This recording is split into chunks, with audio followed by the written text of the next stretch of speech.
now. Hello, we're team number 8, Charge Avionic, and this is my team.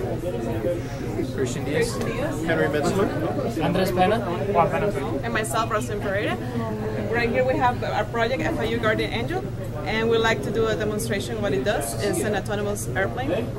So, please do that.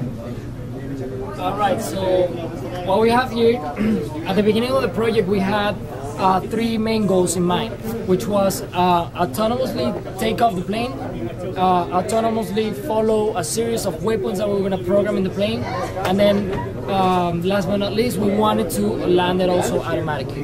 Due to some time constraints and the difficulty of the project, we decided to focus on the following the waypoints automatically and doing manual takeoff and landing.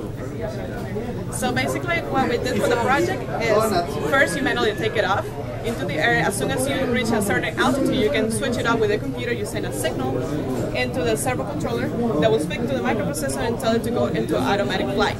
The automatic flight is a pre-programmed flight following waypoints that you can see right there. And the picture, that is what the autopilot is going to do. So the first thing it does is it returns to home, which in this picture is a red dot, so that we know that it's returning home and that the program is working.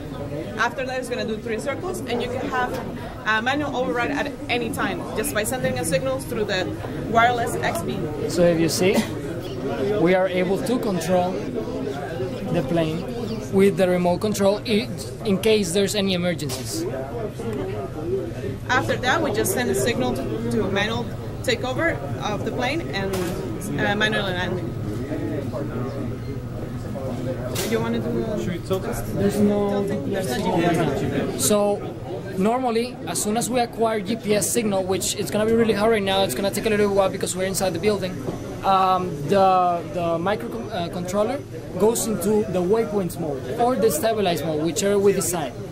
When it goes into that mode, if we move it around, right, pretty much what it does is that the servos respond to the movement.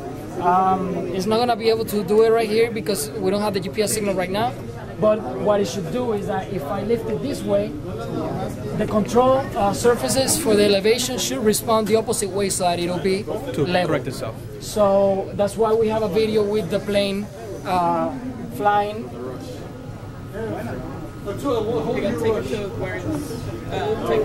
We went to Markham Park Airfield.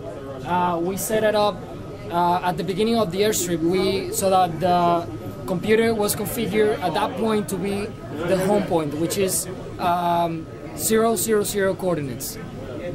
From then on, it flew through waypoints that we pre-programmed in the microcontroller.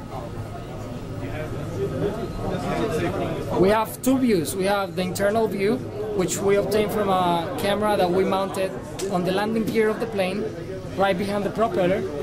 And then we have an external view, which was filmed from the spectator side of the airfield. This right here, it's manual takeoff. Let me see from the side view.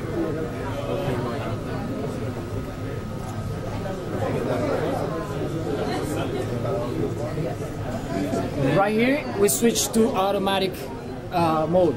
It's starting to follow the waypoints. What it's gonna do right now is that it's gonna go back to the original place where it started, which is the beginning of the airstrip.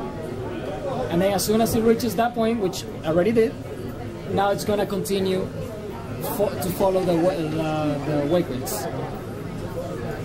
Due to the fact that it was a very windy day, the weather was not very good, we were experiencing some turbulence, and as a result of a crosswind that we got, the plane almost lost control, but we were able to rescue it with the manual override and then put it back on course and back into automatic flight. Our plane also transmits GPS data back to us via our XP transceiver, so we were able to plot the course the plane flew in Google Earth after we flew the plane to compare the course that was actually flown with the course that was pre-programmed into the microcontroller. So while it's flying, it's transmitting all the data to our computer. And from the computer, we transmit the instructions to the plane. This is the final leg of the flight prior to landing. And then we switch it to manual mode right before landing it. That's also part of the wind that's interfering, that's adding turbulence to the flight. Right now it's in manual mode. It's been switched. Now we're descending and getting ready for landing.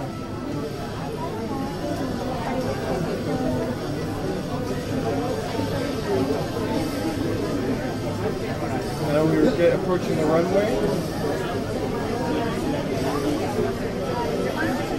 And we have a bumpy but successful landing. It was a little bumpy, but it was good.